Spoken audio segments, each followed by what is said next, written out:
after service or after class this morning, so make sure you take care of that. Those of you who have been here a while, you recognize these faces and these smiles and are excited as I am to hear his message this morning. So welcome, Jose. Thank you very much. Reciban un saludo de la Iglesia de Cristo en Palmview. Todos los hermanos les mandan un saludo y también los estudiantes de la Escuela de Predicación. Please receive a welcome and a blessing from our congregation at Palmview and from the students at the preaching school there.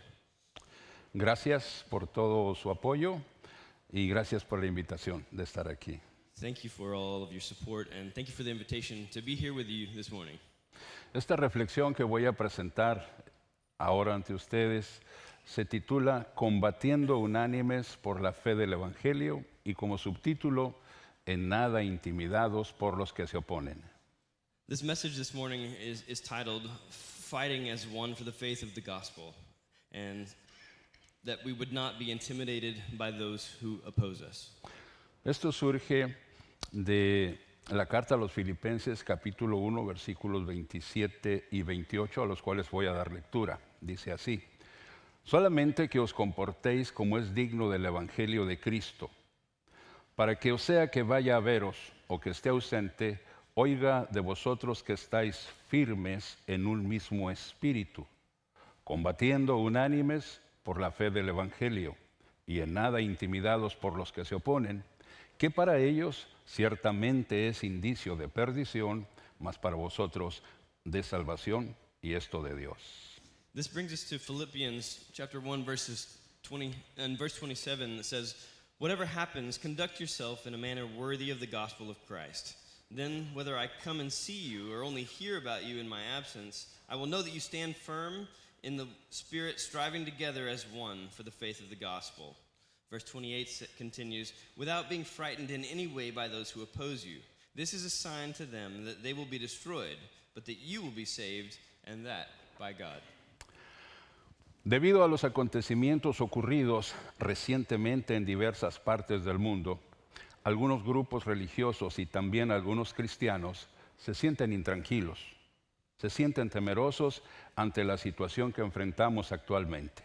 Me refiero a que estamos viviendo en un punto de la humanidad muy problemático en relación con la gran crisis moral que estamos sufriendo.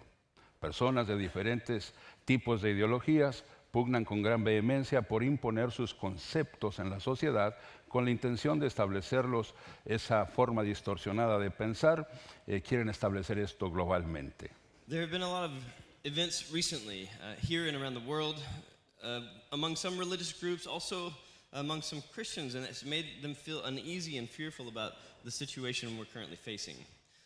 That we're living in a very problematic point in humanity in relation to the great moral crisis that we are suffering. People with different types of ideologies struggle greatly against them.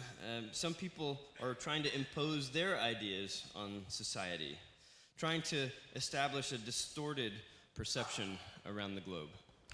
Personas que simpatizan con estas ideologías contrarias a los preceptos divinos han logrado escalar políticamente y muchos de ellos están en la cúpula de los gobiernos del mundo.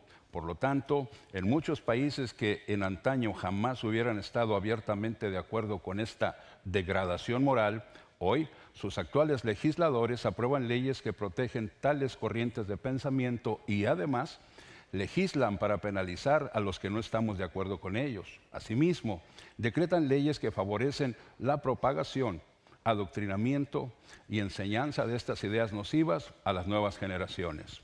El resultado será que los niños y jóvenes que en el futuro cercano serán adultos, pues se conformarán, se adaptarán y aceptarán como normales estas formas de conducta que no son aprobadas por Dios.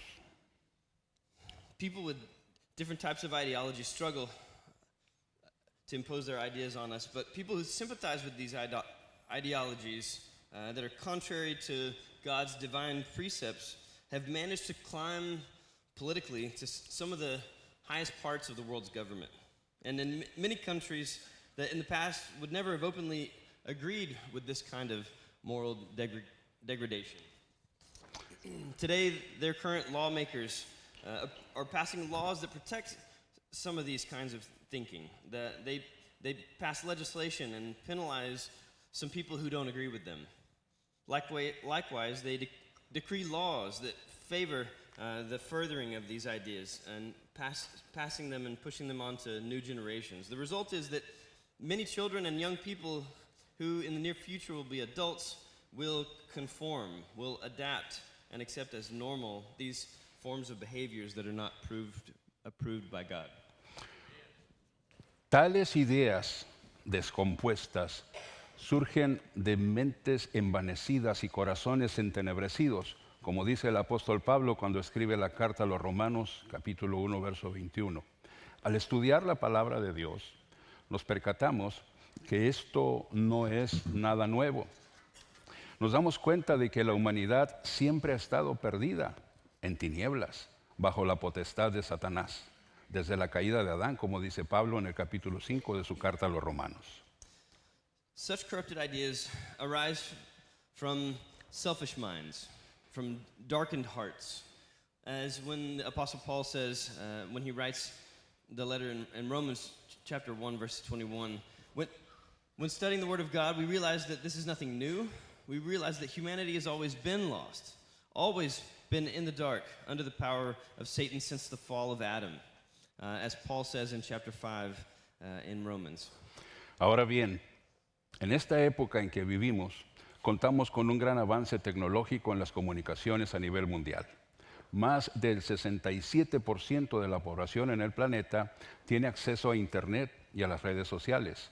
Utilizando estos potentes recursos, se han divulgado eventos donde se exaltan estas ideologías reprobables ante los ojos de Dios. Mucha gente al ver esto se ha sentido ofendida y han reaccionado de diversas maneras.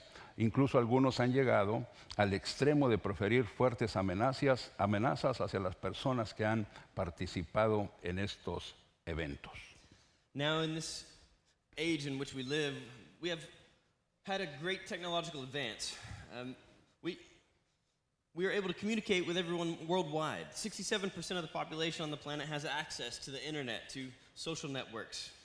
Using these resources, which are powerful, events have been spread, ideas have been spread, where these ideologies and these strange ideas, strange in the eyes of God, are being even exalted. Many people, when they see this, have felt offended, have reacted in various ways, and some have even gone so far as to utter threats towards people who have participated in these kinds of events. En esos eventos, personas que con gran arrogancia proclaman su conducta distorsionada, se muestran desafiantes, ridiculizando las creencias y el comportamiento de todos aquellos que no coinciden con su ideología.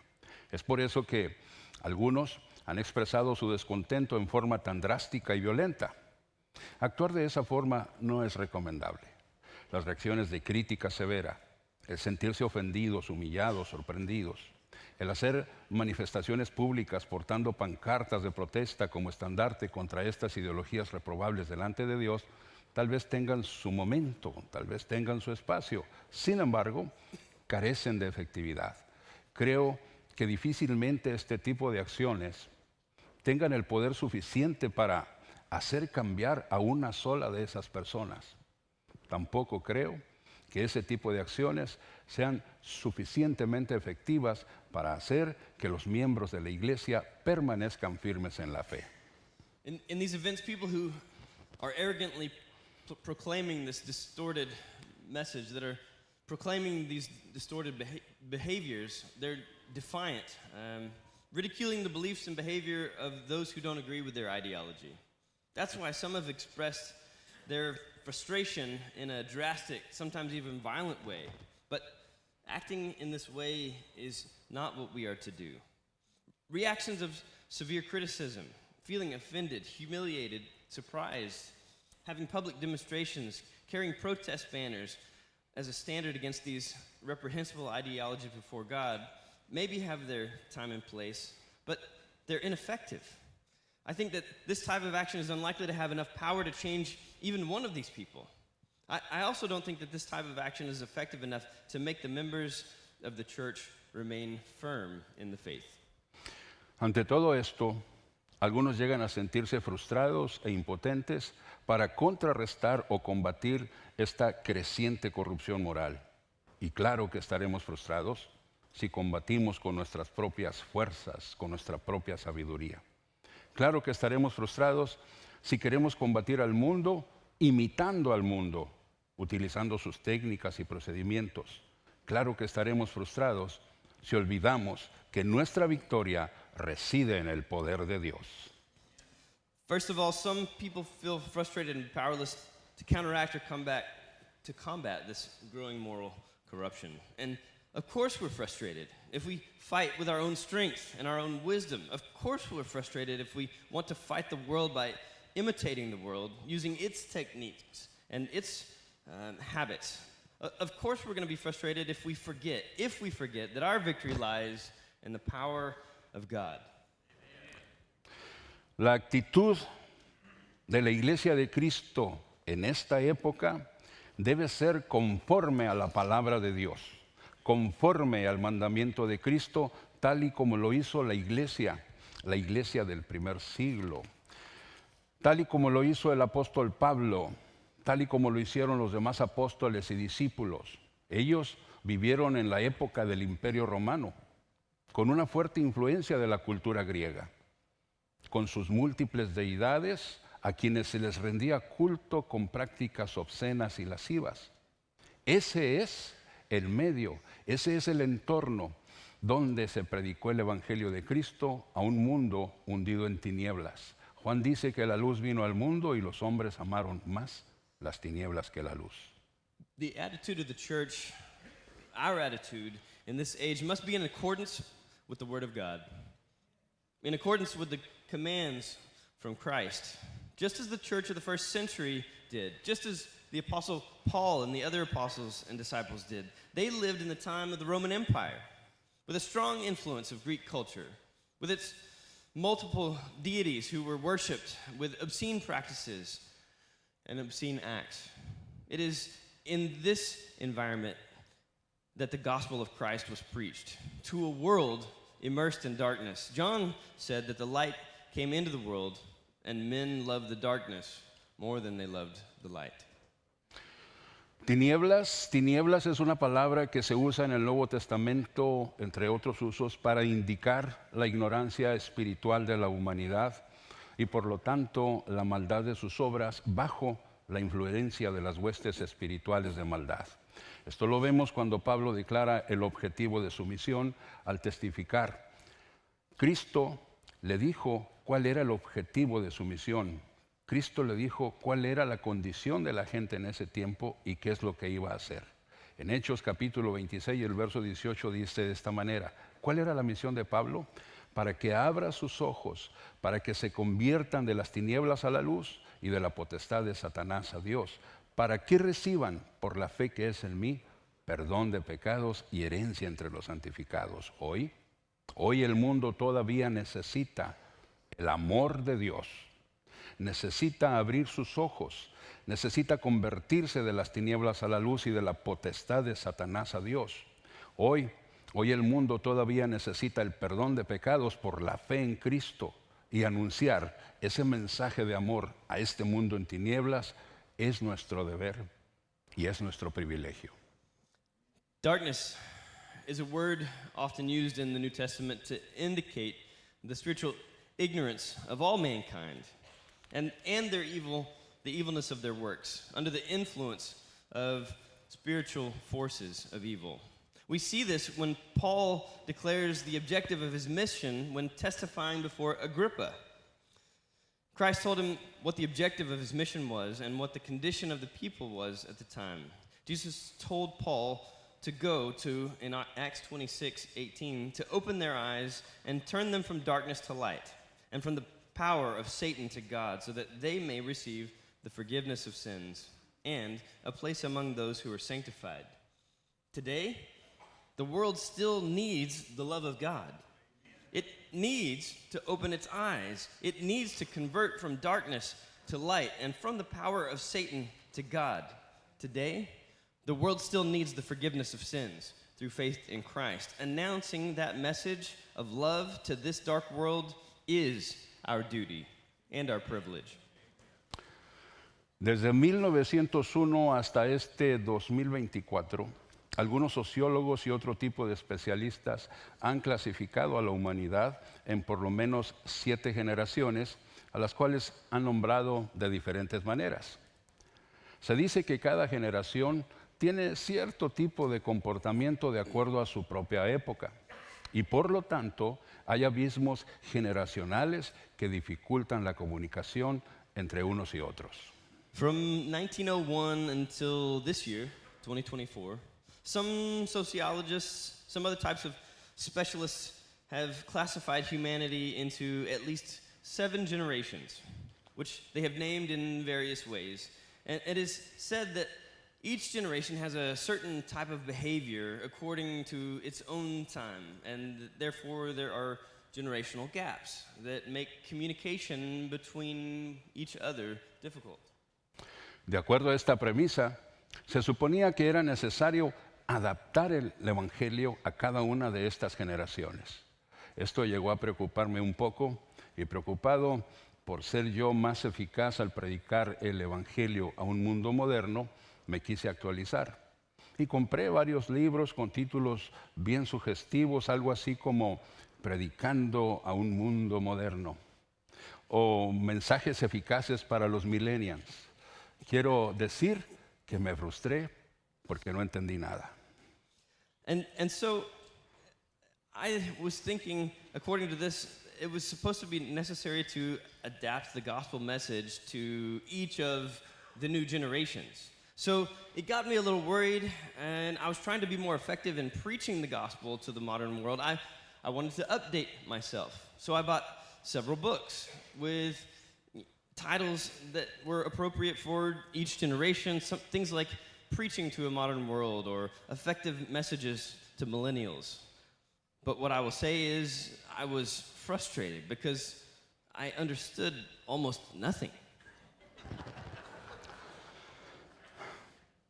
Y entonces recordé lo que dijo Pablo. Lo que dijo Pablo en su primera carta. La primera carta a los Corintios, capítulo 2, versos 2 al 5. Pues me propuse no saber nada entre vosotros. Me propuse no saber cosa alguna, sino a Jesucristo y a este crucificado. Y estuve entre vosotros con debilidad y mucho temblor y temor. Y ni mi palabra ni mi predicación fue con palabras persuasivas de humana sabiduría, sino con demostración del Espíritu y de poder, para que vuestra fe no esté fundada en la sabiduría de los hombres, sino en el poder de Dios. And then I remembered what the Apostle Paul said in his first letter to the Corinthians in chapter 2, verses 2 through 5. For I determined not to know anything among you except Jesus Christ and him crucified. And I was among you in weakness and much fear and trembling, and neither my speech nor my preaching was with persuasive words or from human wisdom, but with demonstration of the Spirit and power, so that your faith may not be based on the wisdom of men, but on the power of God. Con esto quiero decir que el mensaje del Evangelio no necesita adaptarse. No necesita adaptarse a las nuevas generaciones. Lo que necesita es que el mensaje del Evangelio se predique a las nuevas generaciones. El Evangelio debe ser predicado en su pureza, dejando que sea el Espíritu de Dios quien haga la obra, convenciendo a los pecadores de pecado, de justicia y de juicio. By all this, I mean the message of the gospel doesn't have to be adapted to people for different generations. But what is needed for the message of the gospel to be preached is to preach it to all generations. It must be preached in its purity, letting the Spirit of God do the work, convincing sinners that they are sinful, and bringing them to justice and to the judgment of God. El evangelio que se predicó el día de Pentecostés, el cual fue recibido y obedecido por 3,000 personas, es el mismo evangelio que se predicó en África por nuestros estudiantes de la escuela de predicación en los últimos 3 años. Más de 200 personas, entre hombres y mujeres, fueron salvas en Mozambique y Malawi al escuchar y obedecer el evangelio, siendo bautizados en Cristo.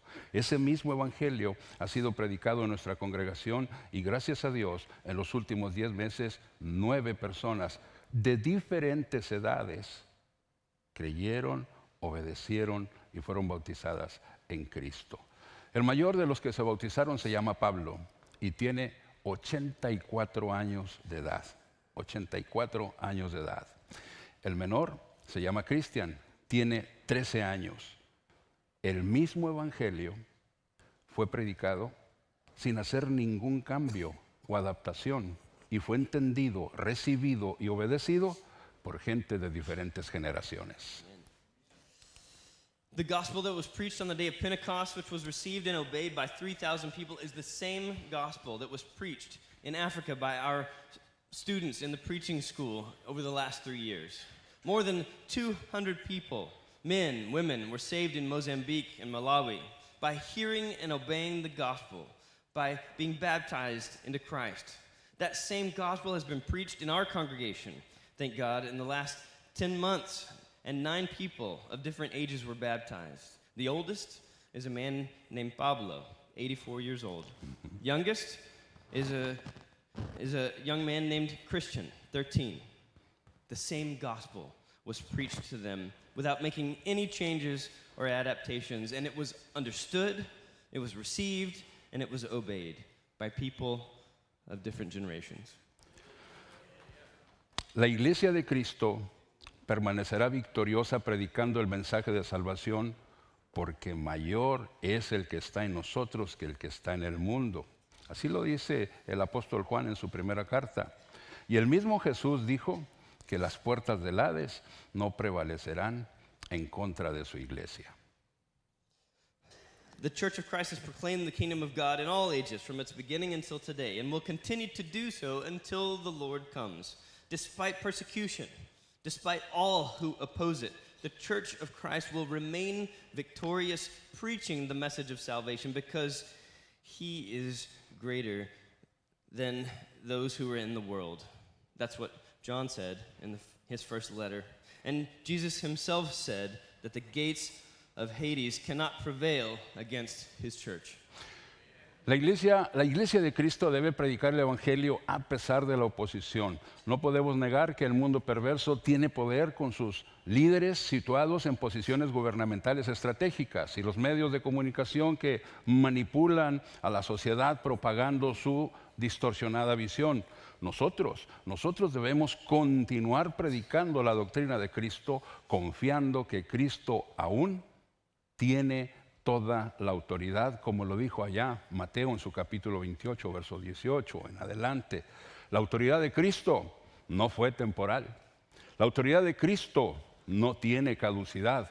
La autoridad de Cristo es permanente. La autoridad de Cristo trasciende el tiempo, la distancia y las personas. Murieron los apóstoles y la primera generación de cristianos. Murieron los discípulos de los apóstoles, pero no se fue con ellos la autoridad de Cristo. La autoridad de Cristo continúa vigente hasta la eternidad.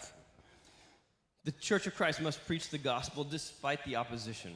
We cannot deny that the evil world has power with its leaders located in strategic government positions and the media that manipulates society by passing on its distorted vision.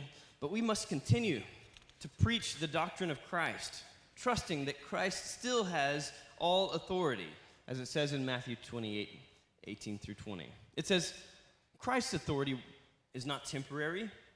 The authority of Christ has no expiration. Christ's authority is permanent. The authority of Christ transcends time, transcends distance, transcends people. The apostles of the first generations of Christians died, the disciples died, but the authority of Christ did not leave with them. The authority of Christ continues in force until eternity, for eternity. Por lo tanto, Por lo tanto, no debemos amedrentarnos ante este gran desafío contemporáneo de predicar el Evangelio y hacer discípulos de Cristo por todo el mundo. El apóstol Pedro en su primera carta, capítulo 3 y verso 14, dice lo siguiente: Mas también, si alguna cosa padecéis por causa de la justicia, bienaventurados sois. Por tanto, no os amedrentéis por temor de ellos, ni os conturbéis, sino santificar a Dios en vuestros corazones y estad siempre preparados para presentar defensa con mansedumbre y reverencia ante todo el que os demande razón de la esperanza que hay en vosotros. Therefore, we should not be intimidated by this great challenge of preaching the gospel and making disciples of Christ throughout the world. 1 Peter chapter 3:14 says, "But even if you should suffer for what is right, you are blessed. Do not fear their threats, do not be frightened, but in your hearts revere Christ as Lord. Always be prepared to give an answer to everyone who asks you to give the reason for the hope that you have. But do this with gentleness and with respect." La Iglesia de Cristo debe predicar el Evangelio hoy en día, enfrentando la oposición de adversarios muy poderosos que están fuertemente unidos. La Iglesia siempre ha enfrentado la oposición y la persecución desde su inicio. El libro de los Hechos nos relata los encarcelamientos, los azotes y amenazas que los apóstoles padecieron. En una de esas ocasiones, los apóstoles hicieron una hermosa oración pidiendo a Dios que les concediera hablar su palabra con valentía. Dentro de esta oración se cita el Salmo 2, haciendo referencia a la unidad de la gente mala para oponerse al ungido de Dios. Esto se encuentra en el libro de los Hechos, capítulo 4, verso 27. Resumiendo, dice así: Porque verdaderamente se unieron en esta ciudad contra tu santo Hijo Jesús, a quien ungiste, Herodes y Pilato, con los gentiles y el pueblo de Israel. Herodes y Pilato no eran amigos, pero se hicieron amigos. Los israelitas y los gentiles se despreciaban mutuamente, pero se unieron para oponerse en contra de Cristo. El punto es que en estos tiempos también los grupos con ideologías distorsionadas se unen aunque no pertenecen a un mismo grupo, pero se unen y se apoyan entre sí, adquiriendo gran fortaleza, haciendo de esta manera que gane terreno el establecimiento de sus torcidos conceptos. The Church of Christ must preach the gospel today, facing the opposition of very powerful adversaries who are strongly united. The church has always faced opposition, persecution from the beginning. The book of Acts tells us about the imprisonments, whippings, threats that the apostles suffered. On one of those occasions, the apostles offered a beautiful prayer, asking God to grant them the ability to speak the word with courage. In this prayer, it's often recited, it refers to the unity of the evil people who oppose God's anointed. It's found in Acts chapter 4 and verse 27. For truly they were united in the city against your holy Son Jesus, whom you anointed, Herod and Pontius Pilate with the Gentiles and the people of Israel. Herod and Pilate weren't friends, but they became friends. The Israelites, the Gentiles, despised each other, but they united to stand against Christ. The point is that in these times, groups with distorted ideologies also unite, even if they do not belong to the same group. But they unite and they support each other, acquiring great strength, thus making the group gain ground and its ideas. La Iglesia de Cristo también, nosotros también, estamos llamados a la unidad para ser efectivos al cumplir con nuestro ministerio. La Iglesia es llamada a la unidad para dar a conocer el Evangelio, que es poder de Dios para salvación. La Iglesia es llamada a la unidad para combatir la oposición en un mundo de tinieblas, no con armas del mundo, sino con las armas de Dios, como dice Pablo en su segunda carta a los Corintios 10, 4 y 5. Porque las armas de nuestra milicia no son carnales, sino poderosas en Dios para destrucción de fortalezas, derribando argumentos y toda altivez que se levanta contra el conocimiento de Dios y llevando cautivo todo pensamiento a la obediencia de Cristo. The Church of Christ is also called to be unified, to be unified in fulfilling its ministry. The church is called to unity to make the gospel known, to make the power of God known unto salvation. Romans 1:16. The church is called to unity to combat the opposition it finds in the world of darkness, not with weapons of this world, but with the weapons of God. That's what Paul says, 2 Corinthians chapter 10, for the weapons of this war are not of this world. They are of God. And they are able to cast down the arguments of the people and bring down those who exalt themselves against God's wisdom. And we are to take every thought captive and make it obedient to Christ. Termino diciendo lo siguiente. Quiero citar de nuevo Filipenses 1:27. Solamente que os comportéis como es digno del Evangelio de Cristo, para que, o sea que vaya a veros o que esté ausente, oiga de vosotros que estáis firmes en un mismo espíritu. Aquí la palabra espíritu no se refiere al Espíritu de Dios, tampoco se refiere al espíritu como parte del ser humano. Se refiere a una actitud, se refiere a un mismo propósito, y ese propósito es combatir unánimes por la fe del Evangelio. I want to end by quoting Philippians 1:27 one more time. That I pray that you would behave in a manner worthy of God, worthy of the gospel of Christ, so that whether I come to see you or whether I'm absent, I may hear that you are standing firm in the same Spirit. Here, the word Spirit does not refer to the Spirit of God, nor does it refer to the Spirit as part of the human being. It refers to an attitude, refers to the same purpose, and that purpose is to fight united as one for the faith of the gospel.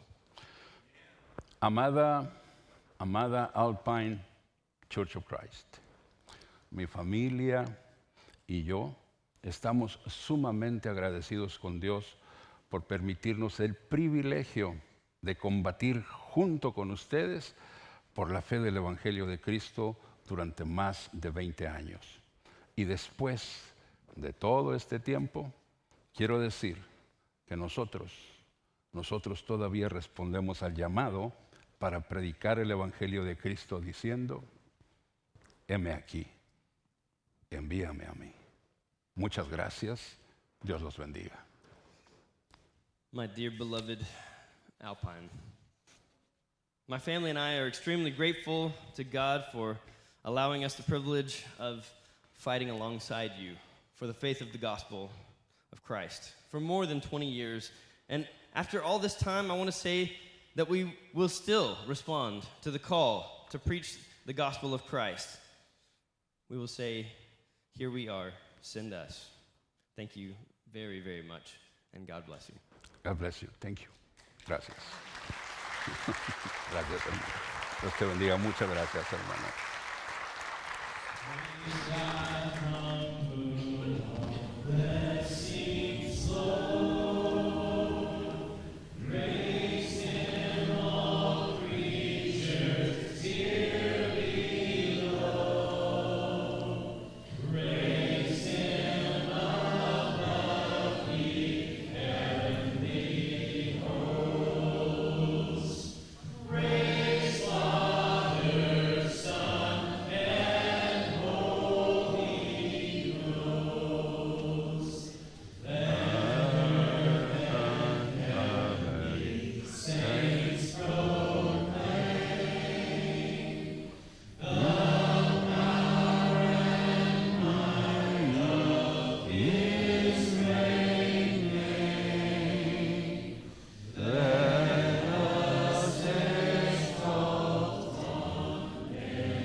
I'm spare number 3. It's working.